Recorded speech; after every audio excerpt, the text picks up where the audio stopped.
ಸ್ನೇಹಿತರೆ, ಈಗ ವಿಶೇಷವಾಗಿ ಮಾಘ ಸ್ನಾನದ ಬಗ್ಗೆ ತಿಳಿಸ್ಕೊಡ್ತೀನಂತ. ಮಾಘ ಸ್ನಾನದ ವ್ರತ ಆರಂಭ ಆಗ್ತಾ ಇರೋದು ನಾಳೆ ಹುಣ್ಣಿಮೆ, ಅಂದರೆ 3ನೇ ತಾರೀಕು ಶನಿವಾರದಿಂದ ಮಾಘ ಸ್ನಾನ ಪ್ರಾರಂಭ. ಪುಷ್ಯ ಮಾಸದ ಶುಕ್ಲ ಪಕ್ಷದ ಹುಣ್ಣಿಮೆಯಿಂದ ಮಾಘ ಮಾಸದ ಶುಕ್ಲ ಪಕ್ಷದ ಹುಣ್ಣಿಮೆವರೆಗೆ ಈ ಮಾಘ ಸ್ನಾನ ವ್ರತ ಆಚರಣೆಯನ್ನು ಮಾಡ್ತಾರೆ. ಮನುಷ್ಯ ಏನಾದರೂ ಪೂರ್ವ ಜನ್ಮದಿಂದ ಈ ರೋಗ ರುಚಿಗಳನ್ನು ಅಂಟಿಸ್ಕೊಂಡು ಬಂದಿದ್ರೆ ಅವೆಲ್ಲವನ್ನ ಕಳೆಯುವಂತಹ ಶಕ್ತಿ ಮಾಘ ಮಾಸದ ಈ ಸ್ನಾನಕ್ಕದ ಅಂತ. ಅದಕ್ಕಾಗಿ ಮಾಘ ಮಾಸದ ಸ್ನಾನವನ್ನು ಮಾಡೋದ್ರಿಂದ ರೋಗ ರುಜಿಗಳು ಎಷ್ಟೋ ಕಳೆದು ಹೋಗ್ತದಂತ. ಅಷ್ಟೇ ಅಲ್ಲ, ಲಕ್ಷ್ಮೀ ಸಹಿತ ನಾರಾಯಣ ಸ್ಮರಣೆಯನ್ನು ಮಾಡಿ ಈ ಸ್ನಾನವನ್ನು ಮಾಡೋದ್ರಿಂದ, ಅಷ್ಟೇ ಸೂರ್ಯನಿಗೆ ನಿತ್ಯ ಅರ್ಘ್ಯವನ್ನು ಕೊಡೋದ್ರಿಂದ ಮನುಷ್ಯನ ದಾರಿದ್ರ್ಯ ಎಲ್ಲ ದೂರ ಆಗ್ತದೆ. ಅದಕ್ಕಾಗಿ ಈ ಮಾಘ ಸ್ನಾನಕ್ಕೆ ಬಹಳಷ್ಟು ಮಹತ್ವದ. ಈ ಮಾಘ ಸ್ನಾನ ನಾಳೆ ಹುಣ್ಣಿಮೆಯಿಂದ ಹುಣ್ಣಿಮೆವರೆಗೆ. ನಾವು ಯಾವುದೇ ವ್ರತವನ್ನು ಮಾಡಿದರೆ ಹುಣ್ಣಿಮೆಯಿಂದ ಹುಣ್ಣಿಮೆವರೆಗೆ ಅಂತ ಈಗಾಗಲೇ ತಿಳಿಸ್ಕೊಟ್ಟೇನಿ. ನಾಳೆ ಹುಣ್ಣಿಮೆಯಿಂದ 3ನೇ ತಾರೀಕು ಶನಿವಾರ ಹುಣ್ಣಿಮೆಯಿಂದ ನಮಗೆ ಮಾಘ ಸ್ನಾನ ಆರಂಭ ಆಗ್ಲಿಕ್ಕದ. ಯಾರು ಈ ವ್ರತವನ್ನು ಹಿಡಿತೀರಿ ಪೂರ್ಣವಾಗಿ 1 ತಿಂಗಳ ಪರ್ಯಂತ ಮಾಘ ಸ್ನಾನ, ನಿತ್ಯ ತಲೆ ಮೇಲೆ ಸ್ನಾನ ಏನೂ ಇರುವುದಿಲ್ಲ. ಕೇವಲ ಹೆಗಲ ಮೇಲೆ ಹಿಡಿಯೋ ದಿವಸ 1 ದಿವಸ ಸಂಕಲ್ಪ ಮಾಡಿ ತಲೆ ಮೇಲೆ ಸ್ನಾನವನ್ನು ಮಾಡಬೇಕು. ನಿತ್ಯ ದೇವರಿಗೆ ಸಂಕಲ್ಪ ಅರ್ಘ್ಯವನ್ನು ಕೊಡಬೇಕು, ನಿತ್ಯ ಅರ್ಘ್ಯವನ್ನು ಕೊಡಬೇಕು. ಸ್ನಾನಕ್ಕೆ ಒಂದು ಮಂತ್ರ ಆದ, ಬೆಳಗ್ಗೆ ಸೂರ್ಯೋದಯಕ್ಕಿಂತ ಮುಂಚೆ ನಕ್ಷತ್ರಗಳಿರುವಾಗ ಈ ಸ್ನಾನವನ್ನು ಮಾಡಬೇಕು. ನಕ್ಷತ್ರಗಳಿರಬೇಕು. ಆ ಸಮಯದಲ್ಲಿ ನಾವು ಮನೆಯನ್ನು ಕಸ ಎಲ್ಲವನ್ನು ಗೂಡಿಸಿ ಸಾರಿಸಿ ರಂಗವಲ್ಲಿಯ ಬಾಗಿಲಿಗೆ ಎಲ್ಲವನ್ನು ಹಾಕಿ ನಂತರ ಮಂತ್ರ ಆದ ಆ ಮಂತ್ರವನ್ನು ಹೇಳಿಕೊಂಡು ಸ್ನಾನವನ್ನು ಮಾಡಬೇಕು. ಸ್ನಾನ ಮಾಡ್ಕೊಂಡು ಬಂದು ಆದಷ್ಟು ಸೀರೆಯನ್ನು ಉಟ್ಕೊಳ್ರಿ ಅಂತ ಹೇಳ್ತೀನಿ. ಸ್ನಾನ ಮಾಡಿದ ಮೇಲೆ ದೇವತಾ ಕಾರ್ಯಗಳನ್ನು ಮಾಡಬೇಕಾದ್ರೆ ಶರಗಿರಬೇಕು. ಆ ರೀತಿಯಾಗಿ ತಲೆ ಕೂದಲನ್ನು ಮೇಲೆ ಕಟ್ಕೊಂಡು ಸೀರೆಯನ್ನು ಉಟ್ಕೊಂಡು ಬಂದು ದೇವರಿಗೆ ಅರ್ಘ್ಯವನ್ನು ಕೊಡ್ರಿ. ಆ ಸಮಯದಲ್ಲಿ ಮಾಡಿದಂಥ ಪೂಜೆ, ಅದರಲ್ಲೂ ಈ ಮಾಘ ಮಾಸದಲ್ಲಿ ಏನು ಪೂಜಾ ಪುನಸ್ಕಾರಗಳನ್ನ ಮಾಡ್ತೇವಲ್ಲ, ಎಲ್ಲ ದಾರಿದ್ರ್ಯವು ನಮ್ಮಿಂದ ದೂರ ಆಗ್ತದಂತ. ಈ ಮಾಘ ಸ್ನಾನ ಆರಂಭ ಆಗ್ಲಿಕ್ಕದ.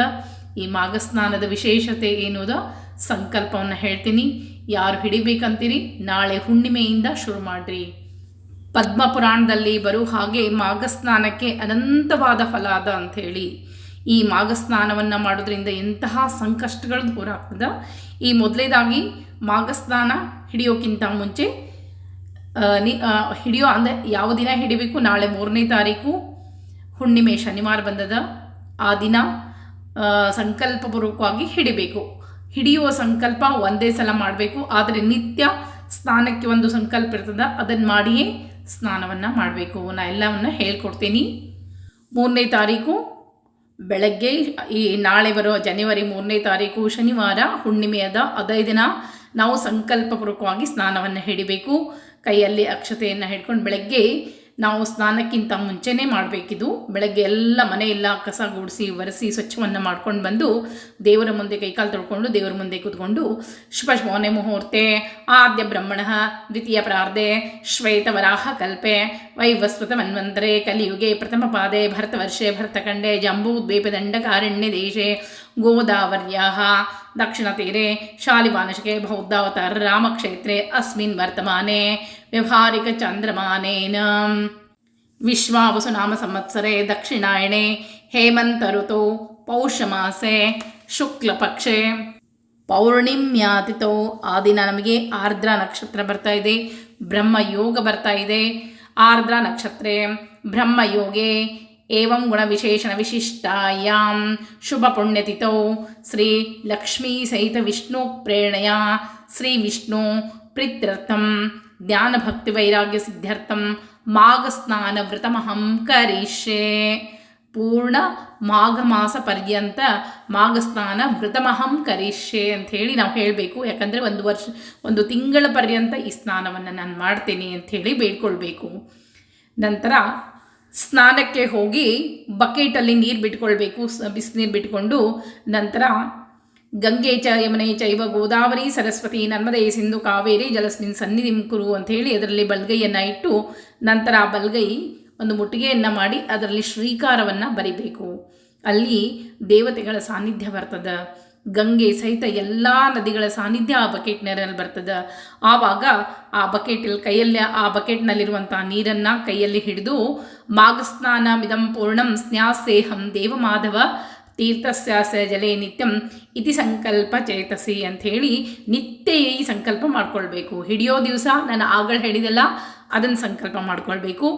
ಸ್ನಾನಕ್ಕೆ ಹೋದಾಗ ಏನು ಬಕೆಟಲ್ಲಿ ನೀರನ್ನು ಕೈಯಲ್ಲಿ ಹಿಡ್ಕೊಂಡು ಮಾಘಸ್ನಾನ ಮಿದಂ ಪೂರ್ಣಂ ಸ್ನ್ಯಾಸೇಹಂ ದೇವಮಾಧವ ತೀರ್ಥಸ್ಯಾಸ ಜಲೇ ನಿತ್ಯಂ ಇತಿ ಸಂಕಲ್ಪ ಚೇತಸಿ ಅಂತ ಹೇಳಿ ಈ ಒಂದು ಮಂತ್ರವನ್ನು ಹೇಳಿ ನಂತರ ಸ್ನಾನವನ್ನು ಮಾಡಬೇಕು. ಸ್ನಾನ ಮಾಡಬೇಕಾದ್ರೆ ದುಃಖ ದಾರಿದ್ರ್ಯ ನಾಶಾಯ ಶ್ರೀ ವಿಷ್ಣು ಸ್ತೋಷಣಾಯ ಚ ಪ್ರಾತಸ್ನಾನ ಕರೋಮ್ಯಧ್ಯ ಮಾಘೇ ಪಾಪ ವಿನಾಶನಂ ಮಕರಸ್ತೆ ರವೋ ಮಾಘೆ ಗೋವಿಂದಾಚ್ಯುತ ಮಾಧವ ಸ್ನಾನೇ ನಾನೇನ ಮೇ ದೇವ ಯಥೋಕ್ತ ಫಲ್ದೋಭವ ಅಂಥೇಳಿ ನೀರು ಹಾಕ್ಕೊಳ್ಬೇಕು. ಅದಾದಮೇಲೆ ನೀರು ಹಾಕ್ಕೊಂಡ್ಮೇಲೆ ಕೃಷ್ಣಾಚ್ಯುತ ನಿಮಜ್ಜಾಮಿ ಪ್ರಭಾತೇಸ್ಮಿನ್ ಶುಭೋದಕ್ಕೆ ಅನೇನ ಮಾಘಸ್ನಾನೇನ ಸುಪ್ರೀತೋ ಮಾಂ ಸಮುದ್ಧರ ಮಾಘಸ್ನಾನಂ ಕರಿಷ್ಯಾಮಿ ಮಕರಸ್ತೆ ದಿವಾಕರೆ ಅಸಮಾಸ್ತಿ ಮಹಾದೇವ ನಿರ್ವಿಘ್ನಂ ಕುರು ಮಾಧವ ಅಂಥೇಳಿ ಸ್ನಾನ ಪೂರ್ಣ ಮುಗಿಸ್ಬೇಕು. ಈ ರೀತಿಯಾಗಿ ಮಂತ್ರವನ್ನು ಹೇಳ್ತಾ ಸ್ನಾನವನ್ನು ಮಾಡಬೇಕು. ನಿತ್ಯ ತಲೆ ಮೇಲೆ ಸ್ನಾನ ಏನೂ ಇರೋದಿಲ್ಲ. ಹಿಡಿಬೇಕಾದರೆ ಮೊದಲೇ ದಿವಸ ತಲೆ ಮೇಲೆ ಸ್ನಾನವನ್ನು ಮಾಡ್ಕೊಳ್ಬೇಕು. ನಂತರ ಆಮೇಲೆ ಹೆಗಲ ಮೇಲೆ ಸ್ನಾನ ಮಾಡಿಕೊಂಡು ನಿತ್ಯ ಹೆಗಲ ಮೇಲೆ ಸ್ನಾನ ಮಾಡಿಕೊಂಡು ಈ ಮಂತ್ರವನ್ನು ಹೇಳ್ತಾನೆ ಮಾಡಬೇಕು ಸ್ನಾನವನ್ನು. ಅದಾದಮೇಲೆ ಮಡಿಯನ್ನು ಉಟ್ಕೊಂಡು ಅಂದರೆ ಒಗೆದ ಬಟ್ಟೆಯನ್ನು ಸೀರೆಯನ್ನು ಉಟ್ಕೊಂಡು ಬಂದು ದೇವ್ರ ಮುಂದೆ ಅರಿಶಿನ ಕುಂಕುಮ ಅಕ್ಷತೆಯನ್ನು ಏರಿಸಿ ನೀವು ಅರಿಶಿನ ಕುಂಕುಮ ಮೊದಲು ಹಚ್ಕೊಳ್ಬೇಕು. ಹಚ್ಕೊಂಡೇ ದೇವರ ಮನೆಗೆ ಬರಬೇಕು. ಅದಕ್ಕಾಗಿ ನಾವು ಏನು ಮಾಡ್ತೀವಿ, ನಾವು ಹಚ್ಚಿಕೊಳ್ಳುವಂಥ ಅರಿಶಿನ ಕುಂಕುಮವನ್ನು ಬೇರೆ ಕಡೆ ಇಟ್ಕೊಳ್ತೇವೆ. ದೇವರ ಮನೆಯಲ್ಲಿ ದೇವರಿಗೆ ಏರಿಸುವಂಥ ಅರಿಶಿನ ಕುಂಕುಮವನ್ನು ಇಡಬೇಕು.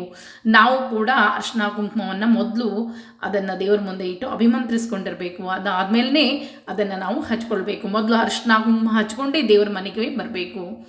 ಬಂದು ಅರ್ಘ್ಯವನ್ನು ಕೊಡಬೇಕು. ಅರ್ಘ್ಯಕ್ಕೆ ಶುದ್ಧವಾದ ಸ್ನಾನ ಮಾಡಿ ಶುದ್ಧವಾದ ನೀರನ್ನು ತುಂಬಿಟ್ಕೊಳ್ಬೇಕು. ನಂತರ ಮೊದಲು ಮಾಧವನಿಗೆ ಅರ್ಘ್ಯವನ್ನು ಕೊಡಬೇಕು. ಮಾಧವನಿಗೆ ಅರ್ಘ್ಯವನ್ನು ಕೊಡಬೇಕಾದ್ರೆ ಕೈಯಲ್ಲಿ ನೀರನ್ನು ಹಾಕ್ಕೊಂಡು ಮಂಡಿ ಮೇಲೆ ಕೂತ್ಕೊಂಡು ತಪಸ್ಸರ್ಕೋದಯೇನಧ್ಯಾಂ ಸ್ನಾತೋಹಂ ವಿಧಿಪೂರ್ವಕಂ ಮಾಧವಾಯ ದದಾಮಿದಂ ಅರ್ಘ್ಯಂ ಸಮ್ಯಕ್ ಪ್ರಸಿದ್ಧತು ಮಾಧವಾಯ ನಮಃ ಇದಂ ಅರ್ಘ್ಯಂ ಸಮರ್ಪಯಾಮಿ ಅಂಥೇಳಿ ಭಗವಂತನಿಗೆ ಅರ್ಘ್ಯವನ್ನು ಸ್ಮರಣೆಯನ್ನು ಮಾಡ್ತಾ ಅರ್ಘ್ಯವನ್ನು ಕೊಡಬೇಕು. ಅದಾದಮೇಲೆ ಸೂರ್ಯನಿಗೆ ಅರ್ಘ್ಯ ಕೊಡಬೇಕು. ಎಲ್ಲ ಪಾಪಗಳು ಅಷ್ಟೇ ಅಲ್ಲ, ನಮ್ಮ ದಾರಿದ್ರ್ಯ ದೂರ ಆಗ್ತದಂತ.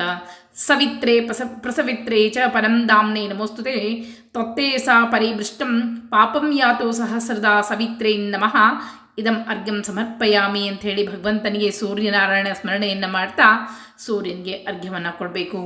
ಇದಾದಮೇಲೆ ಸೂರ್ಯನಿಗೆ ಅರ್ಘ್ಯ ಎಲ್ಲ ಕೊಟ್ಟು ಆ ಅರ್ಘ್ಯ ನೀರವನ್ನು ಎಲ್ಲಾದರೂ ಗಿಡಕ್ಕೆ ಹಾಕಬೇಕು. ತುಳಸಿಗೆ ಹಾಕಬಾರ್ದು. ಯಾವುದಾದ್ರೂ ಒಂದು ಗಿಡಕ್ಕೆ ಆ ಅರ್ಘ್ಯ ಕೊಟ್ಟಂಥ ನೀರನ್ನು ಹಾಕಬರಬೇಕು.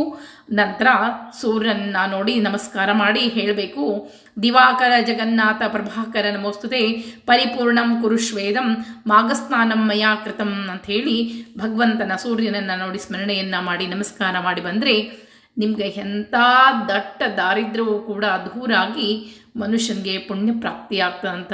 ಈ ಮಾಘಸ್ನಾನಕ್ಕೆ ಬಹಳಷ್ಟು ಪುಣ್ಯದ ಫಲ ಅದ. ಅದಕ್ಕಾಗಿ ಈ ಒಂದು ಇಂಥ ಸಮಯಗಳೇ ನಮ್ಮನ್ನು ಈ ಎಲ್ಲ ದಟ್ಟ ದಾರಿದ್ರ್ಯಗಳನ್ನ ದೂರ ಮಾಡುವಂಥ ಸಮಯ ಅಂತ ಹೇಳ್ತದೆ ಶಾಸ್ತ್ರ. ಅದಕ್ಕಾಗಿ ಈ ಮಾಘ ಹುಣ್ಣಿಮೆ, ಈ ಬರುವಂಥ ಹುಣ್ಣಿಮೆ, ಮಾಘ ಹುಣ್ಣಿಮೆ ಆಗಿರ್ಬೋದು, ಪುಷ್ಯ ಮಾಸದ ಶುಕ್ಲ ಪಕ್ಷದ ಹುಣ್ಣಿಮೆ ಆಗಿರ್ಬೋದು, ವಿಶೇಷ ಫಲವನ್ನು ತಂದು ಕೊಡುವಂಥದ್ದು ಅಂಥೇಳಿ ನಾಳೆ ಹುಣ್ಣಿಮೆ ದಿವಸ ಈ ಒಂದು ಸ್ನಾನದ ವ್ರತವನ್ನು ಆರಂಭ ಮಾಡಿ ಹುಣ್ಣಿಮೆಗೆ ಮುಗಿಸ್ಬೇಕು. ಈ ರೀತಿ ಈ ಪುಷ್ಯ ಶುಕ್ಲ ಹುಣ್ಣಿಮೆಯಿಂದ ಶುರು ಮಾಡಿರಿ. ಇಷ್ಟು ದಿನ ಈಗಾಗಲೇ ಬೇಕಾದಷ್ಟು ಜನ ನೀವು ಹೇಳಿಕೊಡೋ ಪೂಜೆಯಿಂದ ಒಳ್ಳೆಯದಾಗಿದೆ ಅಂಥೇಳಿ ಕಮೆಂಟ್ಸನ್ನು ಹಾಕಿರ್ತಾರೆ, ನೋಡಿರ್ತೀರಿ. ನೀವು ಕೂಡ ಯಾವ ಪೂಜೆ ಎಲ್ಲವೂ ಕೂಡ ಅವರಿಗೆ ಫಲವನ್ನು ತಂದು ಕೊಟ್ಟಿರ್ತದೆ. ಒಂದೇ ಪೂಜೆ ಅಂತ ಯಾವುದೂ ಇರುವುದಿಲ್ಲ. ನಾವು ಮಾಡಿದಂಥ ಪುಣ್ಯದ ಕೆಲಸಗಳಿಗೆ ಫಲ ಕೊಟ್ಕೋತ ಹೋಗ್ತಾನಂತೆ. ಅದಕ್ಕಾಗಿ ನಾವು ಮಾಡುವಂಥ ಈ ಒಂದು ಇವತ್ತೇ ಮನಸ್ಸಿನಲ್ಲಿ ಮಾಡ್ಕೊಳ್ರಿ, ನಾನು ಮಾಡೇ ತೀರ್ತೇನೆ ಈ ವ್ರತ ಅಂಥೇಳಿ ದೇವರು ನಿಮಗೆ ಕೈ ಕೂಡಿಸ್ತಾನೆ. ಇವತ್ತು ಮಾಘ ಸ್ನಾನದ ಬಗ್ಗೆ ತಿಳಿಸ್ಕೊಟ್ಟೇನಿ. ಇನ್ನು ಈ ನಾಳೆ ಪುಷ್ಯ ಹುಣ್ಣಿಮೆ ಏನು ವಿಶೇಷತೆ ಅದ ಅದನ್ನು ಮುಂದಿನ ವಿಡಿಯೋದಲ್ಲಿ ತಿಳಿಸ್ಕೊಡ್ತೀನಿ. ಮತ್ತೆ ಸಿಗ್ತೀನಿ. ನಮಸ್ಕಾರ.